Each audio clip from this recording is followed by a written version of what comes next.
Effective immediately, Marianne Voss is no longer part of Magnolia Table Catering and Events. We thank her for her years of service. Nobody in that ballroom watching a 61-year-old widow carry a cardboard box of recipe cards past 400 silent employees and out into the Nashville rain knew the truth. This counter-strike had been moving in total silence for 11 months. The polished young CEO smiling on that stage, the one the business magazines called visionary, had 6 hours left. By 6 o'clock that evening, he would learn exactly what he had just given away, and exactly who had been signing the checks the whole time. He thought he had fired a sweet retired consultant who baked for the company Christmas party. He had just fired the only person in the building who owned 68% of every share he was about to sell. Have you ever been mistaken for the smallest person in a room you built with your own 2 hands? Stay with me.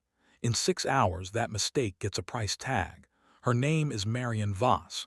She is 61 years old, and until 8 months ago, she believed one simple thing. If you build something quietly enough, the truth will always be louder than the people taking credit for it. She was wrong about the loud part. She was right about everything else. Let's go back to the morning it came apart, because it started like every other morning of her life.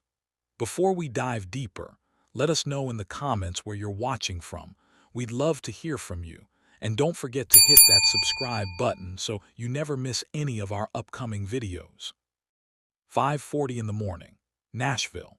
The sky still the color of ash over the hills. Marianne stood in a kitchen that smelled like butter and cinnamon, flipping biscuits while down the hall her 6-year-old grandson Max negotiated with a sock drawer. Max believes 3 things with his whole heart: that biscuits are only correct with extra butter, that the tooth fairy pays double for back teeth, and that his grandmother is just a nice lady who bakes for a living. 2 of those 3 things are true. That Friday, Marianne pulled the tray out golden and round, split one open steaming for Max's plate, and tucked a folded note into his backpack. Same as every week. This one said, "Be brave, be kind, rise and shine, little biscuit." Max cannot read all the words yet. His teacher says he makes her read them to him twice every lunch like scripture. At 7:40, Marianne dropped Max at his elementary school and watched him run for the doors, backpack bouncing. One shoe untied because tying shoes is for people with time to spare. Then she drove 20 minutes to a commercial kitchen and event campus off Charlotte Pike with a hand-painted sign over the entrance that still read Voss Family Kitchen, and a consultant's badge in her purse that said she barely belonged inside the building she had built. You need to understand how a woman ends up in that position on purpose. Marianne's husband, Daniel, was a contractor. 26 years building commercial kitchens and event spaces across Middle Tennessee, hands permanently stained at the knuckles from grout and stain. He used to say the oven does not care what you tell it, it only cares what you put inside it. Marianne could outcook every caterer in the county by the time she was 30, and Daniel said so out loud once, which in that marriage was a parade. 14 years ago, Marianne started Magnolia Table at her own kitchen table with a second-hand convection oven, a folding banquet cart, and a stubborn line cook named Ray who worked the first 8 weeks for nothing but tips and faith. They cater weddings, galas, and corporate events where the details are not allowed to fail. A grazing table for 300 guests, a plated dinner for a governor's fundraiser. Food safety, allergen accuracy, and timing precise enough that nothing ever goes wrong in front of a paying client. Perfection was the product. Warmth was the culture. 10 years in, the company had 240 employees and a framed photograph in the lobby of that original kitchen table, Daniel leaning on a folding cart, Marianne laughing at something just out of frame. Daniel found the building for the company's first real commercial kitchen, the year the business outgrew Marianne's actual kitchen. It had been a failed tire shop off Charlotte Pike, concrete floor stained black, a roof that leaked over what would become the walk-in cooler. The landlord wanted it gone off his books and practically gave Daniel the lease. Daniel walked the empty space with a level and a flashlight for 4 straight weekends, Before he ever told Marianne he'd found anything at all, tapping walls, checking the bones of the place the way he checked every job before he'd put his name on it. When he finally brought her to see it, she stood in the middle of that ruined tire shop in her church shoes and cried, not because it was beautiful, because it was nothing yet, but because he had already drawn the kitchen layout in pencil on a folded piece of graph paper, and the folding cart station was positioned exactly where their actual kitchen table sat at home, down to the inch. He built it himself on nights and weekends for the better part of a year, refusing to let Marianne pay a contractor's rate for her own husband's labor. He told her it would hold, and it held for 11 years, right up until the year the company outgrew that kitchen too, and moved to the campus off Charlotte Pike, where the story you're watching now actually takes place. When Emma was born, Marianne's daughter, Daniel cried about her tiny fingernails and said they looked like something he'd want to build a house around. Nobody made Marianne laugh like that man. 6 years ago, on a Tuesday in March, Daniel's heart simply stopped while he was loading his truck in their driveway. He was 54. Here is the math Marianne did at his funeral. A company can survive without your face in every room. A grieving 8-year-old cannot survive without her mother home for dinner. So Marianne did something her accountant called generous and her attorney called eccentric. She stepped back from day-to-day leadership. She moved 68% of her shares, the shares she and Daniel had built together, into a family trust carrying his and her daughter's initials, the Voss Family Trust, Daniel, Emma, Marianne. On paper, the majority owner of Magnolia Table Catering and Events stopped being a woman standing at a stove and became a name in a filing cabinet at a small estate law office off West End Avenue. Sole trustee, sole signature hers, but you would need a subpoena to find that out. Nobody looked. Then she hired her own replacement, Preston Calloway, Vanderbilt Polish, a headhunter's crown jewel, a smile built for investor calls and Nashville Business Journal covers. Marianne hired him because he was everything she had never wanted to be. Camera ready, fluent in the language of private equity and quarterly growth. The deal in her head was simple. Preston runs the boardroom and the press. She keeps the kitchens honest as a consultant, and she is home in time to pick Max up from his after-school program by 4:15. New hires called her Miss Marianne from the test kitchen. She liked it that way. The only person who still remembered exactly what she had built was Loretta Jennings. Everyone called her Lo, the company's controller since the folding cart days. Reading glasses on a beaded chain, a ledger memory sharper than any spreadsheet software they'd ever installed. For 3 years, Marianne corrected Lo every time she called her boss instead of Miss Marianne. 8 months ago, Marianne stopped correcting her. Because the thing about handing someone your spotlight is this: some people hold it steady for you, and some people start believing they built the sun themselves. People ask how a woman loses her own company without noticing. The honest answer is she does notice. She just notices in millimeters. In Marianne's trade, there is a phrase for that.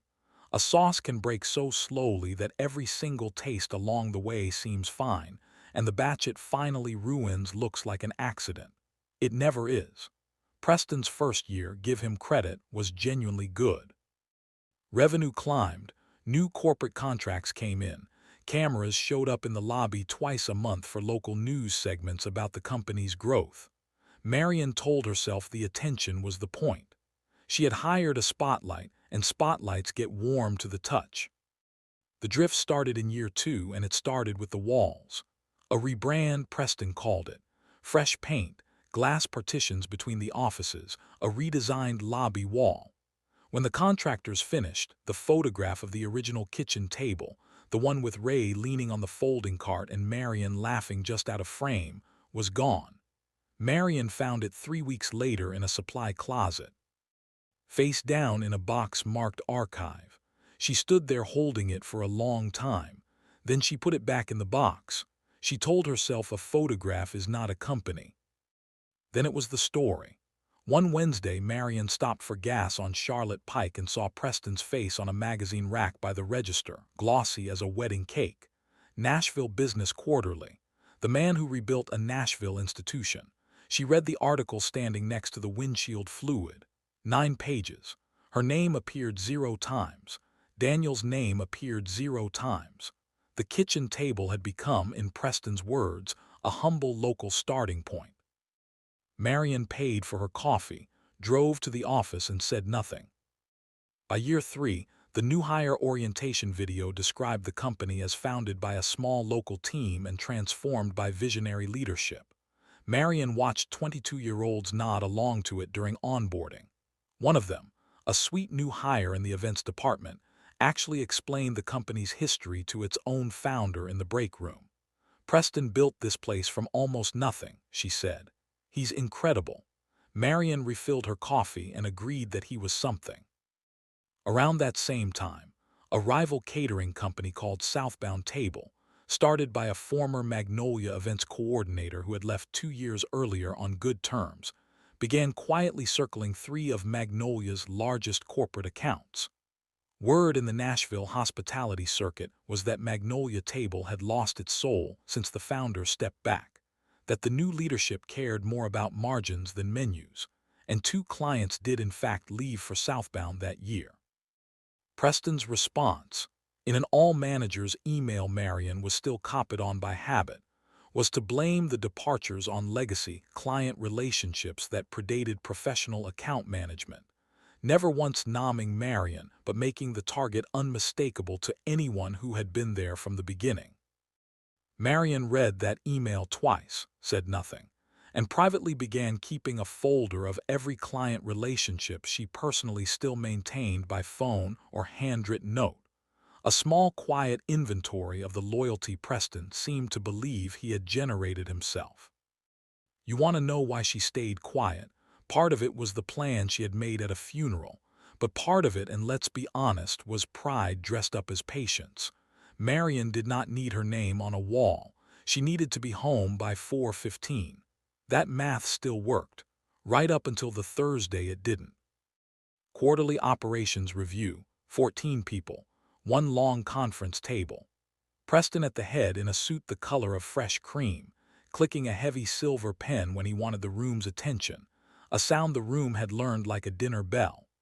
Agenda item 7 was a proposal to switch the company's food safety inspection service to a cheaper third-party vendor, one that would reduce the frequency of allergen cross-contamination audits across the commercial kitchens. Marianne flagged it politely, the way you flag a gas leak. She let him finish his pitch first.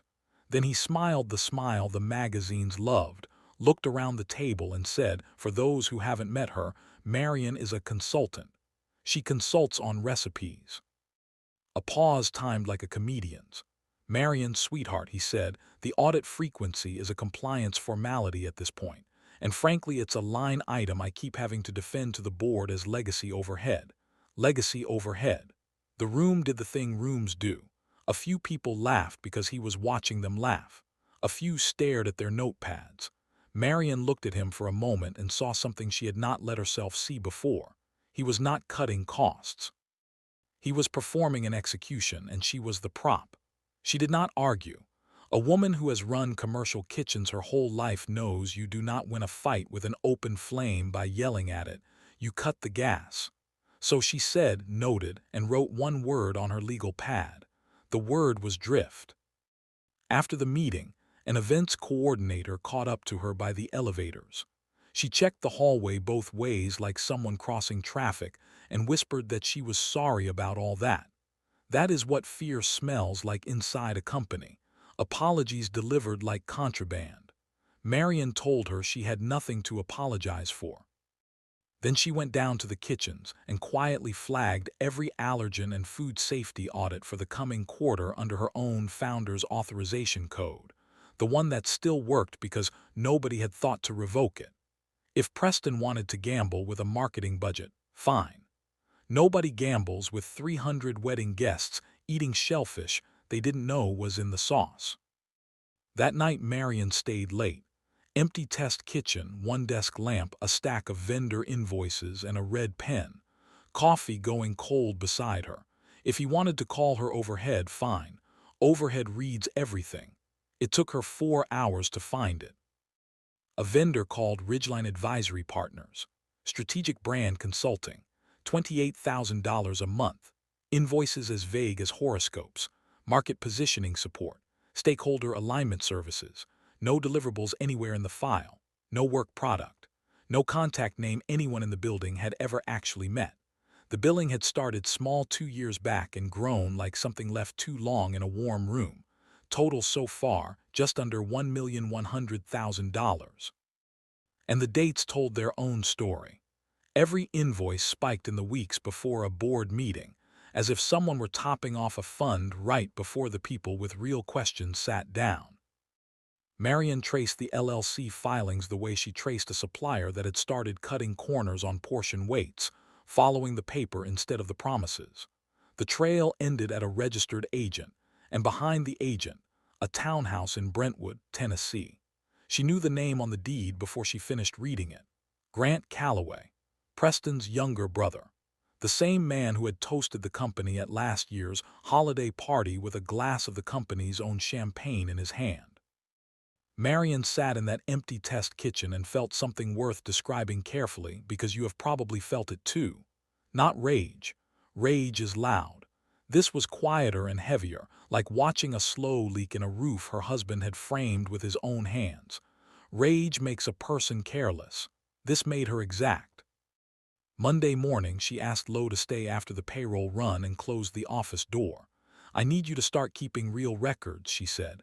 "Real time sheets, real vendor quotes, everything dated, backed up twice, nowhere near the company servers." Lowe looked at her over those reading glasses for a long moment. She did not ask what Marianne had found. She asked, "How far back do you want me to go?" "As far as it takes." What they built over the next several months was not revenge. Be clear about that, because it matters for what comes later. It was documentation. Marianne kept it in an old tin recipe box that had belonged to her mother-in-law, a box that never once touched the company network. Certified copies of every real vendor quote, cross-referenced against Ridgeline's inflated invoices line by line, the padding laid out in black and red ink like a kitchen inventory that didn't add up. Purchase orders approved out of sequence. A storage lease the company paid on a warehouse that, according to county records, had been an empty gravel lot for 3 years.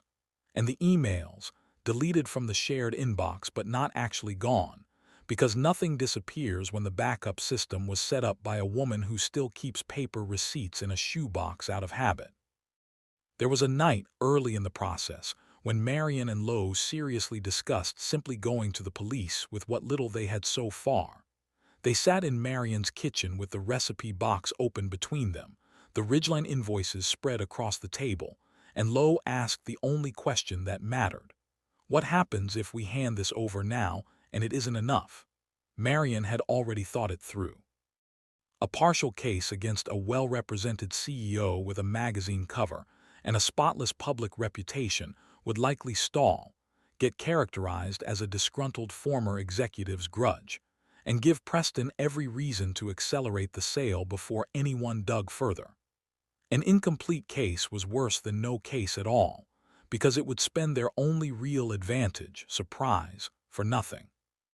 So they kept building instead, and Diane brought in a forensic accountant she trusted from outside the firm, a quiet man named Arthur Pell who worked mostly for estate disputes and never once asked why a retired consultant needed a full shell company trace done off the books.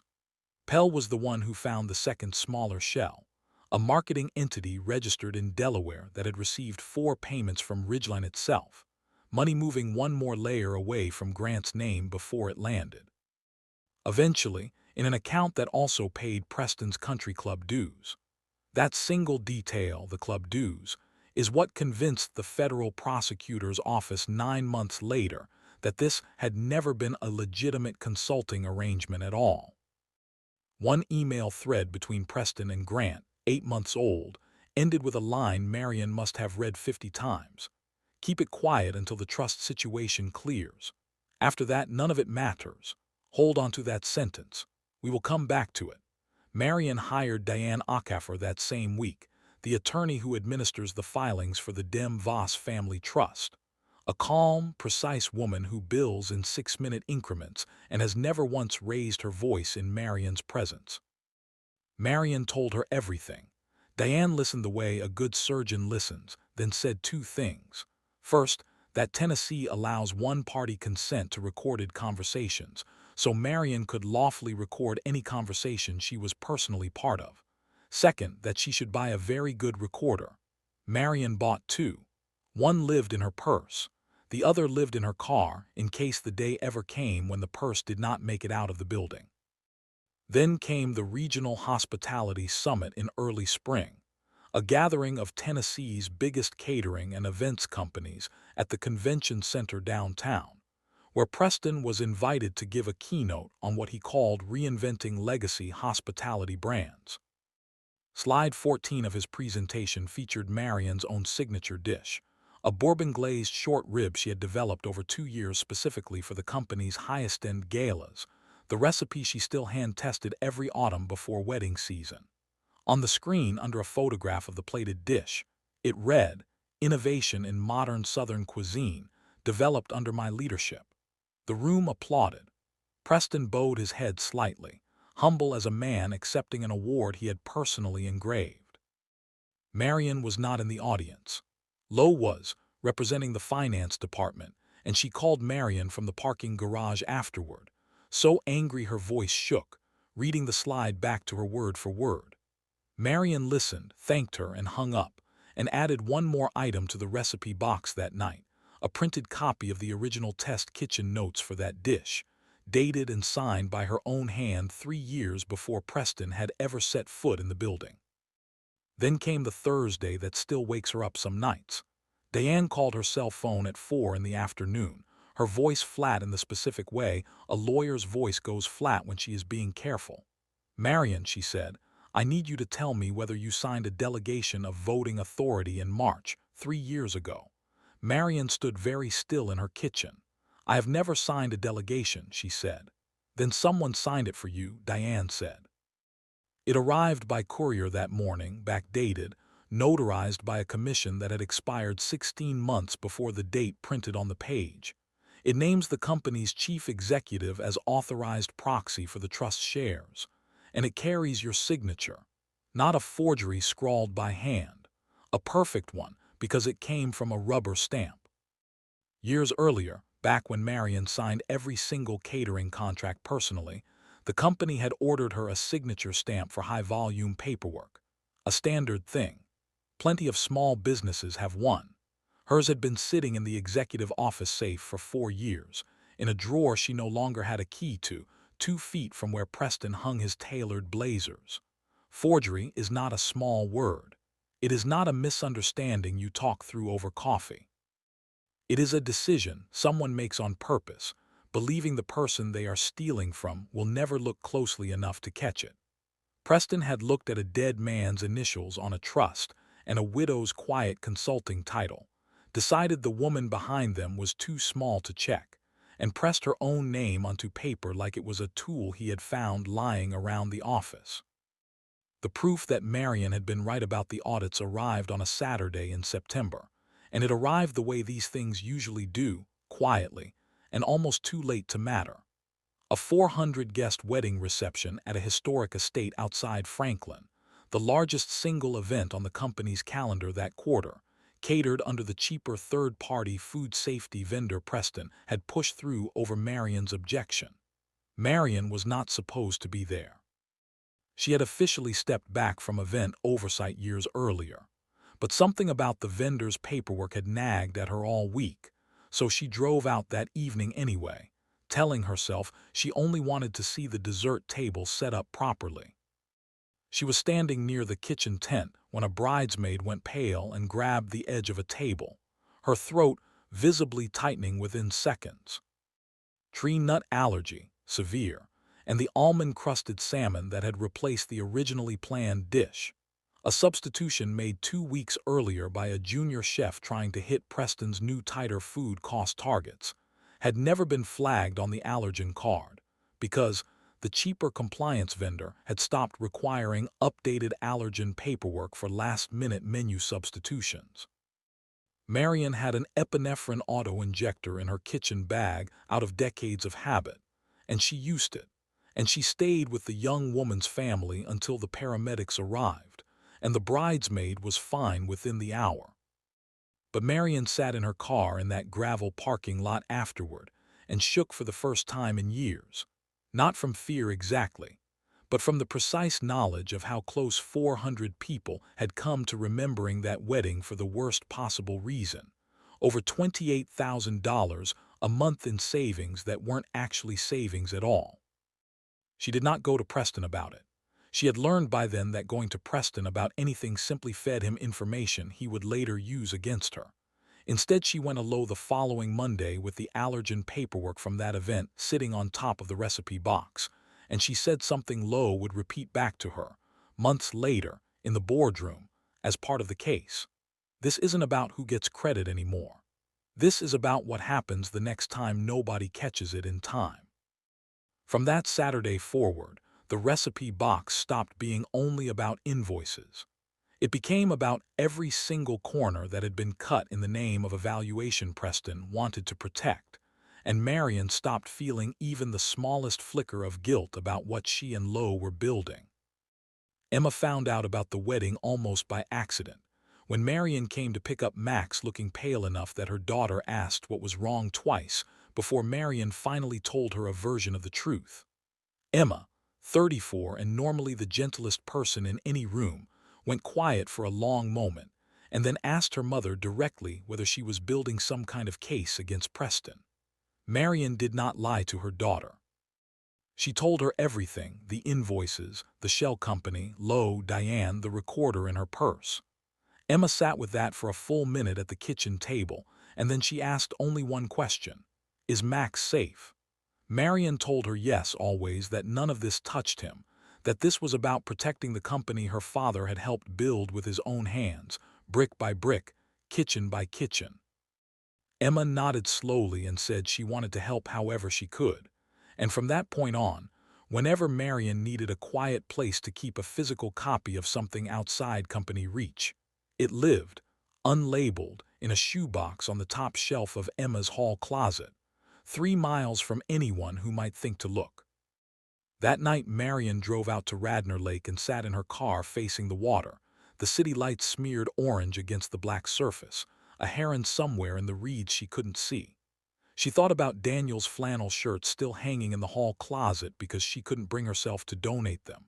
She thought about his hands, and here is something she never told anyone, not Lowe, not Diane, not even Emma. 8 years ago, before Daniel died, the company hit a wall. A large corporate client went bankrupt, owing the company $210,000, and payroll was 6 days from bouncing for 90 families. Marianne did not call a bank. Banks take weeks. She and Daniel quietly sold 2 rental properties they had spent a decade fixing up together, properties meant to be Emma's inheritance, and wired every dollar into the company through a bridge account, telling the staff they had simply landed an early client payment. Payroll cleared. Nobody ever knew. You do things like that quietly because you do not want the people you protect to feel the weight of what it cost. Sitting by that lake, she finally heard the other half of that truth. If nobody ever sees you carry the load, eventually somebody decides you never carried anything at all. Preston said the quiet part out loud a month later, at the company's 14th anniversary gala downtown. String lights and a jazz trio and champagne Marianne was still, in a very real sense, paying for. He found her near the dessert table in a navy dress she'd had for 6 years, and he touched his glass to hers and said, in a voice as warm as bathwater, "I want you to know I don't dislike you, Marianne. Companies like this get built by women like you and run by people like me. You were never the chef here, sweetheart. You were the labor. You photographed well in the early press, and that's exactly what we needed at the time." The recorder in Marianne's handbag was running. Tennessee is a one-party consent state. She looked at him for a moment. The jazz trio played. Somewhere behind him, Grant was laughing with 2 board members, telling a story with his hands, and the last soft thing in Marianne Voss quietly closed its register for the night. "That's a hell of a toast," she said, and she raised her glass and walked away. He thought he had won the exchange. People like him always count silence as surrender.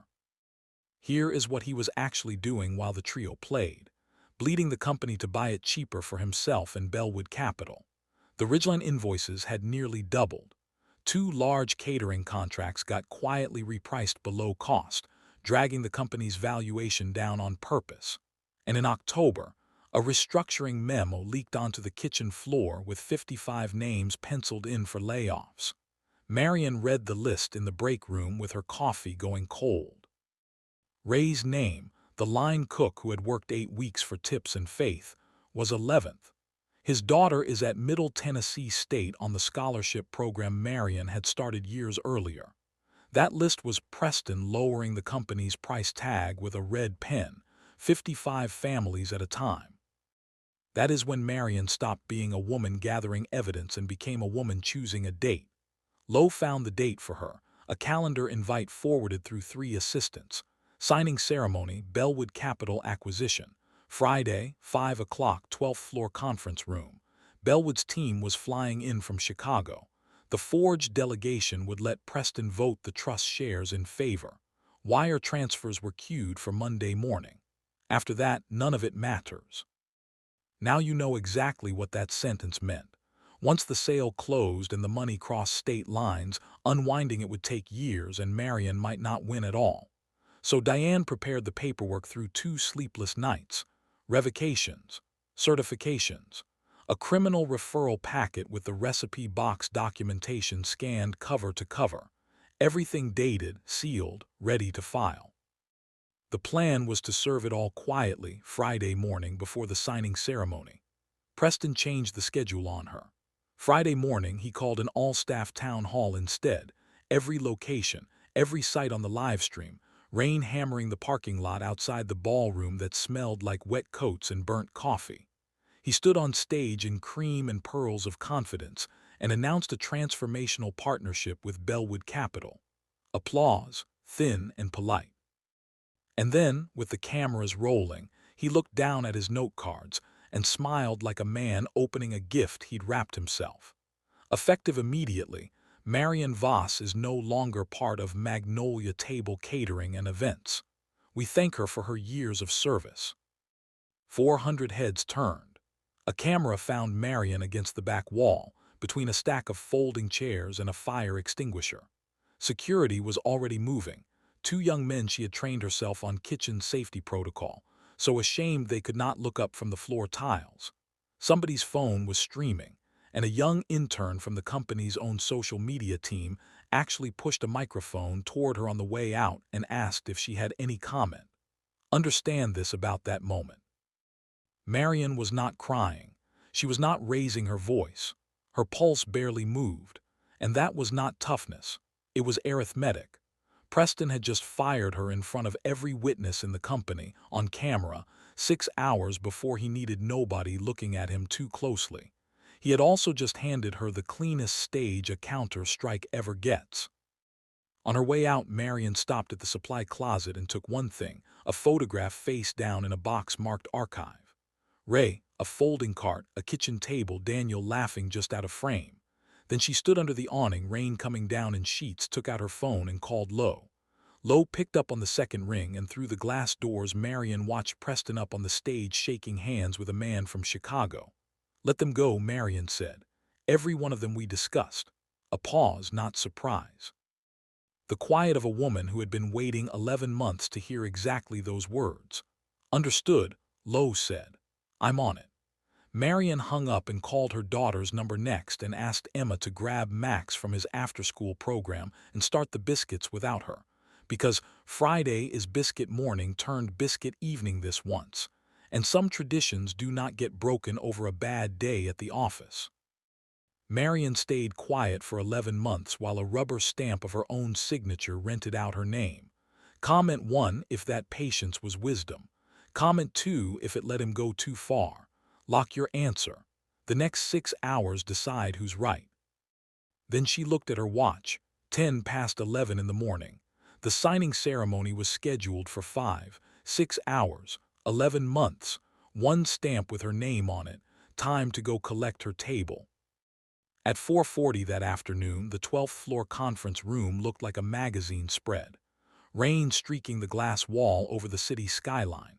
Catering nobody had touched, which under any other circumstance would have offended Marianne professionally. Bellwood Capital on one side of the table, three attorneys deep, fountain pens lined up like surgical tools. Preston at the head, cream suit, the silver pen.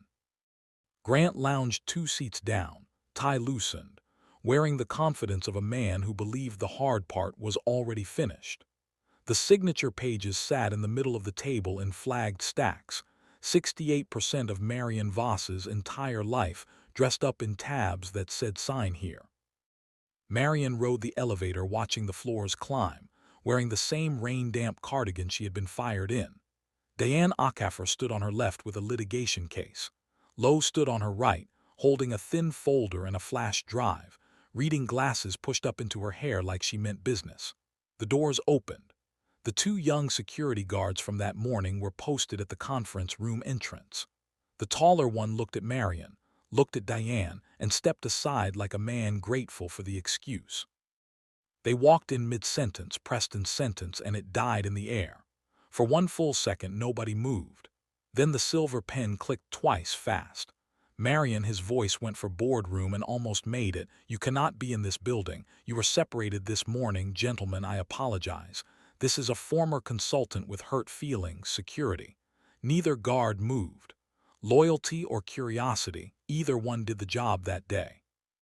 Diane set her case down on the table, unhurried as always. "Good afternoon. Diane Acaffer, counsel for the Dem Voss Family Trust. Here is the detail Marianne will remember until she is old." Preston actually relaxed. He smiled and gestured at an empty chair, because in his version of the world, the trust's attorney showing up meant the seller had finally come to close.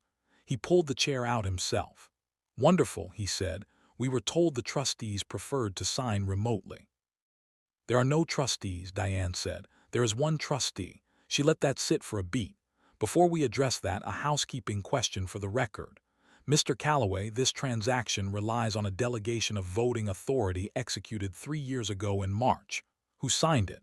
The lead Bellwood attorney looked up. Lawyers can smell weather changing before anyone else in a room. "The trustee of record signed it," Preston said. "It's in the data room." "Certified by a notary whose commission expired 16 months before the date printed on the page," Diane said, laying a single sheet on the table like a card she'd been holding all night, which is troubling. "And executed with a signature stamp stored in this building's executive safe, which is worse. The trust has never delegated anything to anyone. I know that with unusual confidence, because the sole trustee is standing to my left." Every head in the room turned toward Marianne, the rain-damp consultant, the legacy overhead, the labor.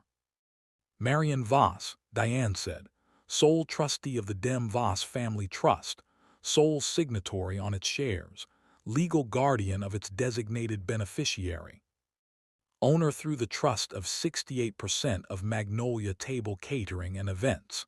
The steak you gentlemen flew in this afternoon to purchase belongs to the woman Mr. Calloway had escorted off the property this morning, on a live stream watched by every employee of this company."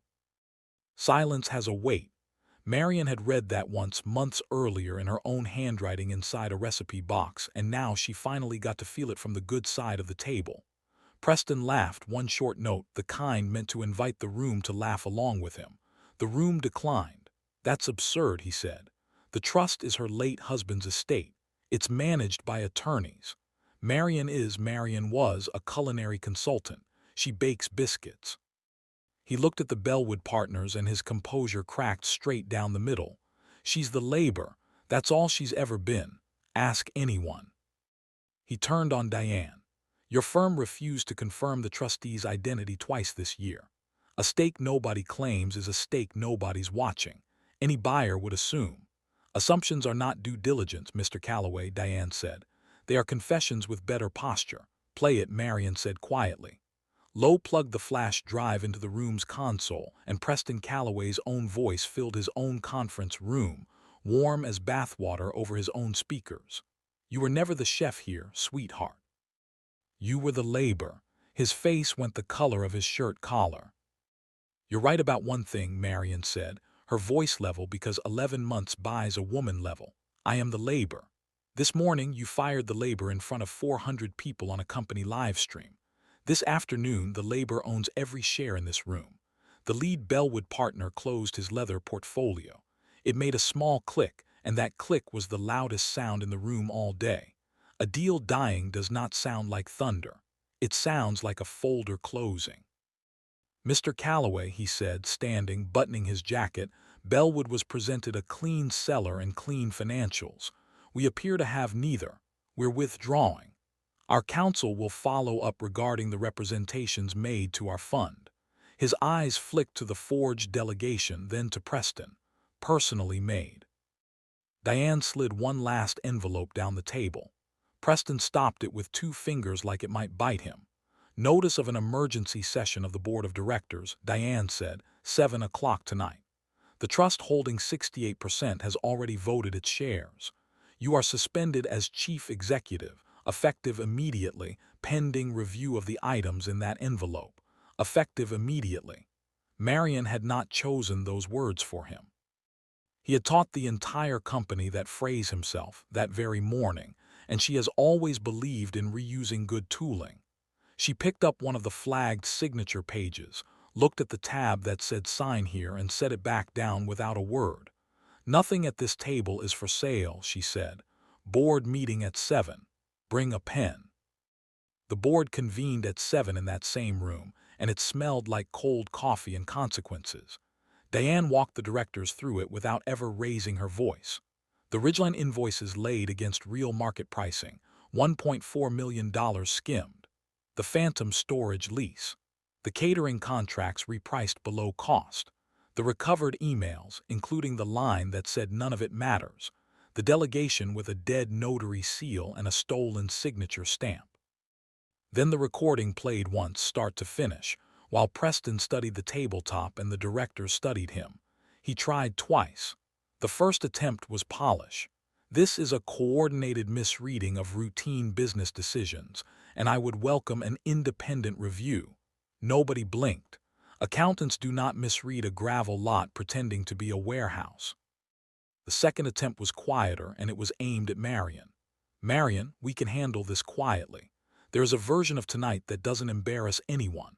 We're better than a spectacle." Marianne thought about the ballroom that morning, the cameras he had arranged, the microphone pushed at her face on a live stream he had staged for 400 employees, and every media outlet the company worked with. "You had 11 months to handle it quietly," she said. "You spent them renting a stamp of my name instead. You chose the spectacle this morning. I'm simply honoring your own schedule." The vote took 8 minutes by Marianne's watch.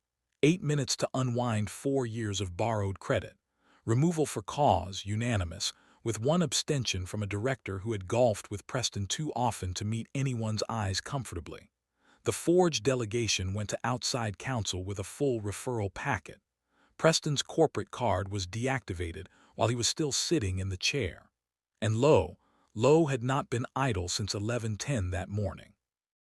By the time the vote closed, every Calloway hire in the building had been terminated with fully documented cause. The procurement director who had waved Ridgeline's invoices through without question. The communications chief who had scrubbed the founding kitchen table out of the orientation video. The events director who had taken Marianne's old parking spot within a week of her stepping back. 6 people, 6 files, 6 clean, defensible letters. Let them go isn't rage when someone has spent 11 months making certain every single termination would survive a wrongful dismissal claim. It's housekeeping. There was a moment, 6 weeks before that Friday, when the entire 11 months nearly collapsed, and it is worth telling because it is the part Marianne almost never mentions. Preston had grown suspicious of Marianne's renewed presence around the kitchens, the extra hours, the questions about vendor pricing she used to leave entirely to operations.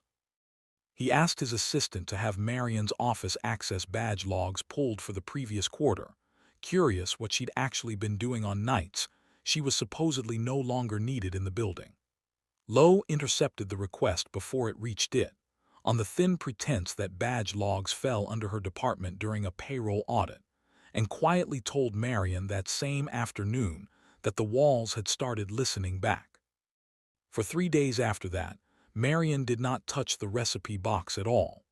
She left it exactly where it had always sat, at the back of a linen closet at her own house, untouched, and she conducted herself at the office like a woman with absolutely nothing on her mind but biscuit recipes and her grandson's kindergarten graduation.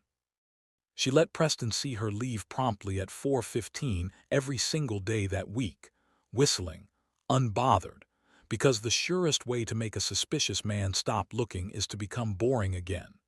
It worked. By the following Monday, Preston had moved on to worrying about a different quarterly number entirely, and Marianne allowed herself exactly one long exhale in her car before she went back to work that night. Diane told her afterward that this was, in her professional opinion, the single smartest thing Marianne did in the entire 11 months. Not the evidence. The patience to stop gathering it for 3 days when gathering it would have gotten her caught. Ray almost found out too, in his own way, the week before the layoff memo leaked. He noticed Marianne staying later than her supposed consulting hours technically required and asked her, half joking, whether she was planning some kind of coup. Marianne laughed it off in the moment, but she thought about that word for days afterward, coup, because it was not what this was, not really. A coup takes something that was never yours. Marianne was only ever trying to keep something that had always been hers, quietly on paper, with a trust and a dead husband's initials to prove it. She never told Ray the truth until after the boardroom, when she handed him the executive kitchen director title herself, and watched him read the layoff memo with his own daughter's name 11th on the list, and understood, finally, exactly what those late nights had actually been for. Grant never made it to the board meeting. He had left for the airport the moment the Bellwood attorney's leather folder clicked shut, and his company badge failed at the parking garage gate on his way out, the same way Marianne's had failed months earlier. Badges tend to fail quickly once the paperwork behind them stops being honest. Preston left the building at 8:40 that night. Marianne did not gloat at the door. She did not need to, and she did not want to. She watched from the mezzanine as he crossed the lobby carrying a single cardboard box, dress shoes ticking against the stone floor like a slowing metronome. He stopped for a second at the bare stretch of wall where the heritage display used to hang, where the kitchen table photograph was already back on its hook. Because Marianne had asked the facilities team to rehang it that same afternoon before the board meeting before anything else. Ray, a folding cart, a table, Daniel laughing just out of frame. Preston's hand tightened around the silver pen still in his jacket pocket until his knuckles went pale. Not the grip of a man who had lost a job. The grip of someone holding the last object that still believed he was in charge. Then he walked out into the rain, and the glass doors sighed shut behind him. And that was that. Here is what Marianne actually felt, and it is the part the cameras never capture. Not triumph. Tiredness.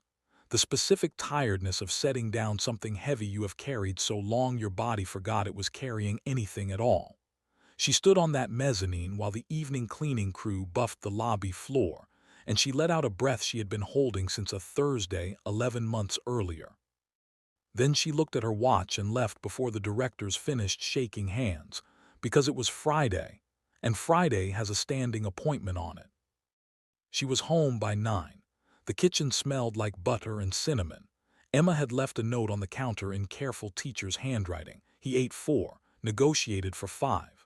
Max was on the couch in dinosaur pajamas, hair still damp from his bath, holding half a cold biscuit like it was a briefcase he refused to put down. "Grandma, you're late for biscuit night." "I know, buddy," she said, sitting down beside him. "Something ran long at work. Did you have a good day?" Marianne looked at her grandson, 6 years old, warm as a wood stove, smelling like shampoo and butter, the owner of 68% of a catering company and 0% of a single worry in the entire world. That had always been the whole point. Best one in a long while, she told him. "Rise and shine, little biscuit," he said, and they read half a page of his dinosaur book before he fell asleep against her arm, and outside the rain finally stopped. 6 hours. That is what the local news outlets would eventually report it took.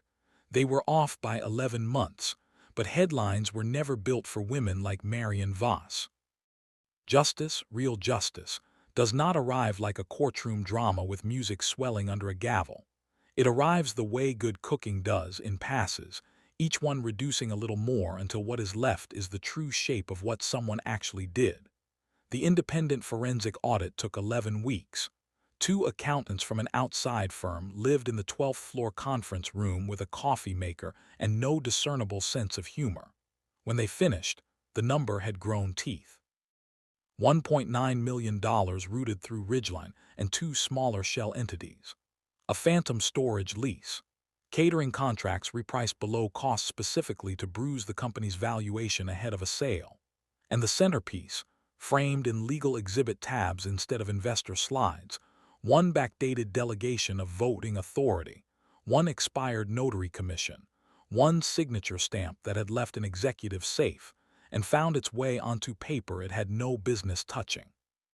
Diane's referral packet went to the United States Attorney's Office before Thanksgiving. Wire fraud crosses state lines the moment the money does, and this money had crossed several. Grant went first. Federal agents met him at Nashville International 3 weeks later, mid-layover on a one-way ticket to Scottsdale, carrying a laptop he really should have wiped. He was cooperative within the hour, nomming his brother by dinner, negotiating the way a consultant negotiates when the product being sold is himself. His plea came quickly. Restitution, forfeiture of the Brentwood townhouse, and a federal sentence measured in months rather than years, purchased with testimony. Preston held out longer. His attorneys were genuinely excellent, and for 2 months they produced paperwork the way the company once produced catering contracts, at volume and under deadline. His deposition, which Marianne sat through at Diane's insistence even though she legally didn't have to, lasted 6 hours across 2 days. He was composed for most of it, careful with his language, referring to Ridgeline as a legitimate strategic vendor and to the delegation as a document he had, quote, believed to be properly executed at the time. He held that story until opposing counsel asked him a single plain question. If you believe the delegation was properly executed, why did you never once mention its existence to Marianne Voss, the person it claimed to have been signed by? Preston paused for what the court reporter later timestamped at 11 seconds, an eternity in a deposition room, and then said he didn't have a clear answer to that. Marianne wrote the number 11 on her legal pad and underlined it twice. Arthur Pell's forensic trail through the Delaware shell entity closed the last real gap in the case, tying Grant's shell payments directly to Preston's personal expenses in a way no amount of careful language could explain away.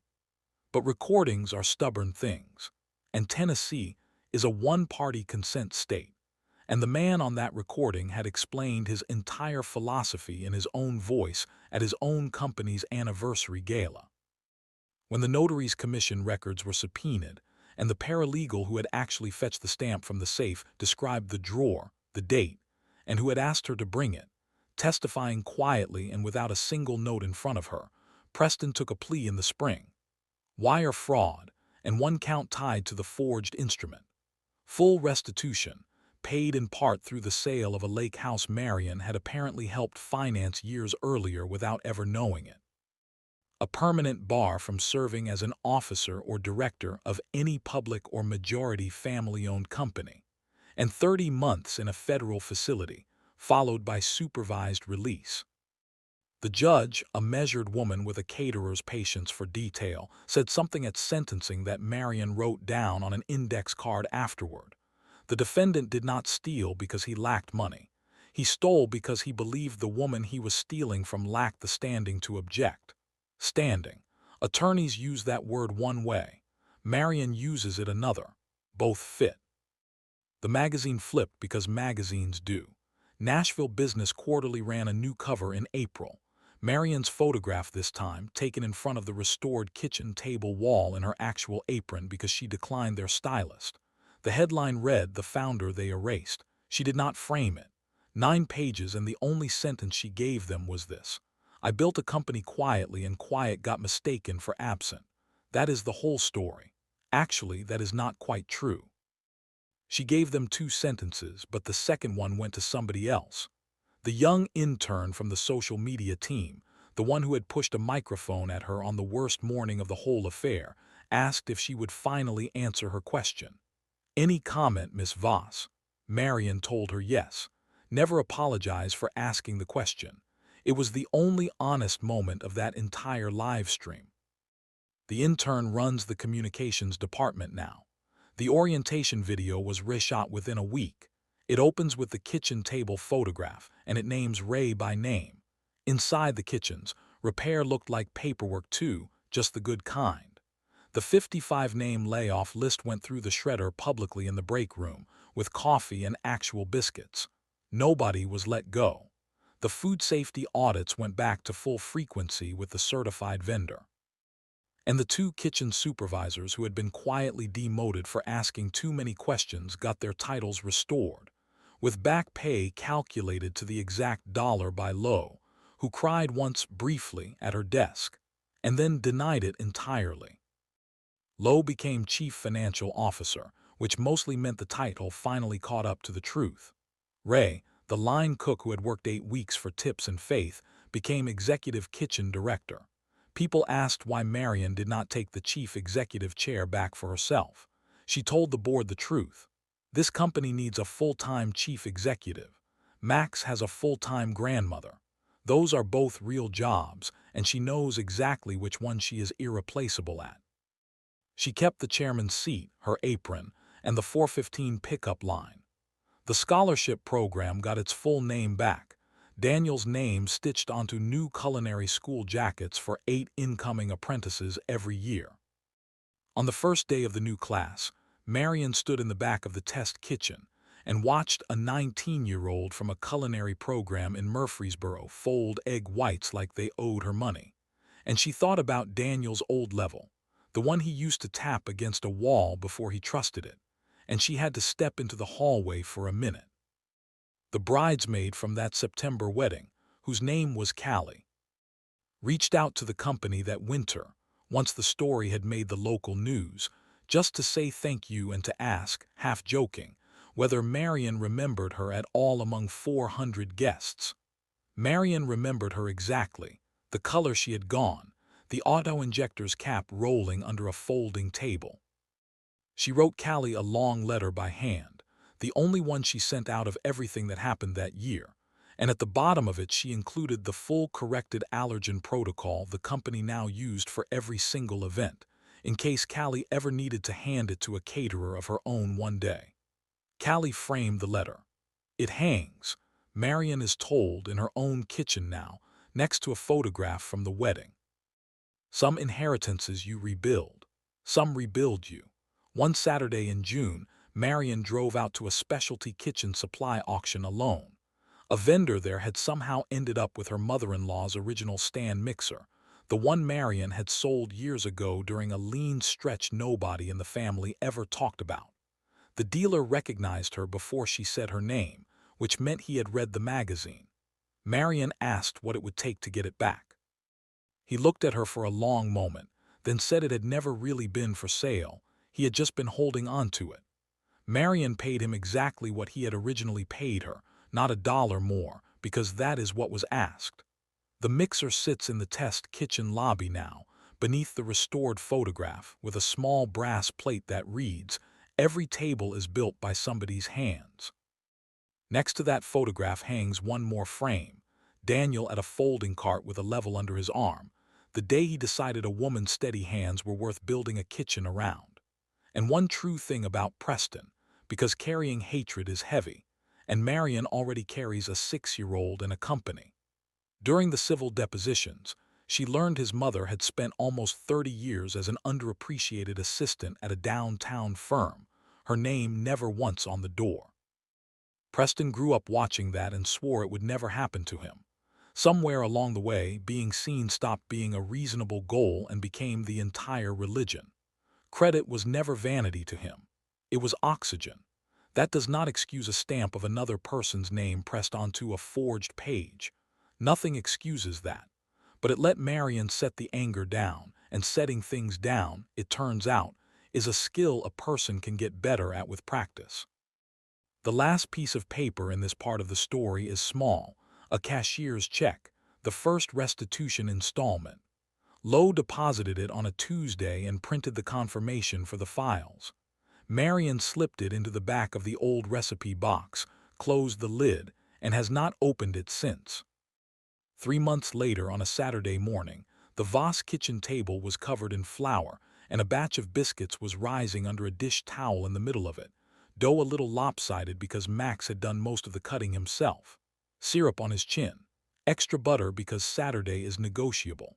Halfway through pressing the last biscuit round, Max looked up with that ambush timing only 6-year-olds have. "Grandma, Miss Emma says your name is on the wall at your work. Is that true?" "It is, buddy," she said. "Because you made the whole company," he said very seriously, still pressing the dough. "A lot of people made it," Marianne told him. "Grandpa's hands, your mom's steadiness. Ray's cooking, Miss Lowe's math. My job was to keep it safe, the same way you're keeping that dough safe right now." Max nodded, satisfied, the way you nod at 6 when the world checks out. "Rise and shine," he said to the tray of biscuits. That was the whole 11-month war debriefed at his level. Somebody tried to take the thing they were keeping safe. They kept it safe anyway. Pass the butter. People ask if Marianne regrets the 11 months, not the outcome, the silence, whether she should have stood up in that very first meeting and flipped the table. It is a fair question because we are raised on stories where loud is how you prove you're strong. But here is what Marianne learned from her husband, from an old recipe box, from the worst Friday and the best Friday of her life, which turned out to be the very same Friday. Loud is a performance. Documentation is a language. And the people who dismiss you are usually only fluent in the first one. He called her the labor.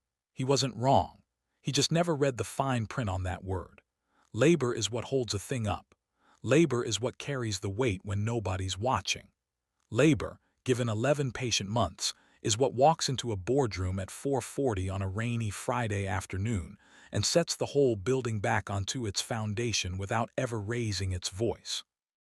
So here is the index card worth keeping taped beside your own coffee maker.